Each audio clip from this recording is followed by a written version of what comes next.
This video today is all about retail investing and where you should be putting your money. I was looking in Yarmouth to hire somebody, I guess you can say, to manage some of my money. And after a laughable attempt to do so, I realized that maybe they don't know as much as I would hope that they would know. And why bother paying someone a percentage of my money to manage it when I can do a better job myself? So then a question arose, and it said, why are so many people, even in this area, we have some of the top, brokerages or whatever you want to call them, retail investment centers here for high net worth individuals. A lot of fishermen who have one or two boats, you have over $1 million worth of cash to invest, and they take their money to some guy wearing a cheap suit and who plays solitary half the time, hoping to get a good return. And can you really get a good return? That was my question.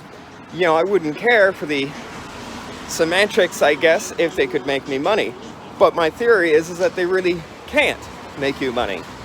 So then what do you do when you want to park your money in a safe bet? And I say, a lot of my trading is all high risk, and obviously I make a huge reward for that high risk majority of the time, year after year. So with these retail investments, you're looking at, on average, from what I've gathered, 7 to 10% on a good year. On a bad year, you're into the negatives.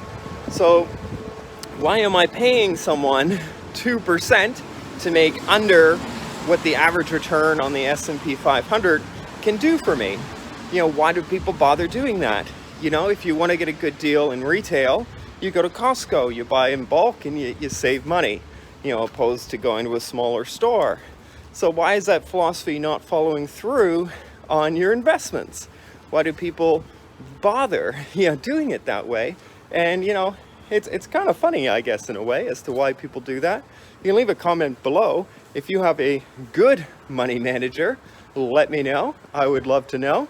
And if they can outperform the S&P 500 year after year, then maybe they're worth looking at. But typically, they can't. So what this whole video is about is, you yourself can go out and find better investments.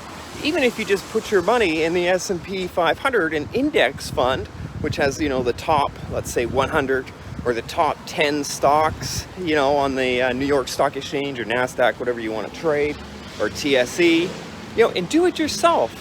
Don't give up 2% of your money when you're not talking a lot of money. It's not like they're earning you 100% like what I can do in a year. If you're only making 10% or under, you can't be giving up 1.5%. You can't even give up 0.5% in fees, because it just doesn't make any sense.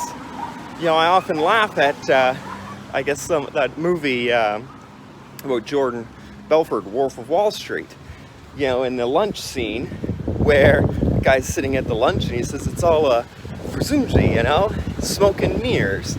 Take the client's money and then keep it forever, and then keep charging fees on top of it and on top of it. In my mind, it's pretty much just like a big Ponzi scheme, these retail investment groups. The whole dime of them really aren't worth anything. There's no intrinsic value there that they have, and they're really not all that good at trading your money. So why even bother? Learn it yourself. Learn how to trade your money. Trade in what you know, and look for things with good dividends, like the two banks I just walked by. You put your money in CIBC or even Bank of Nova Scotia, you're probably going to make a much better return in the long run than even using a fund manager, and you'll save all the fees. Why bother giving away your wealth?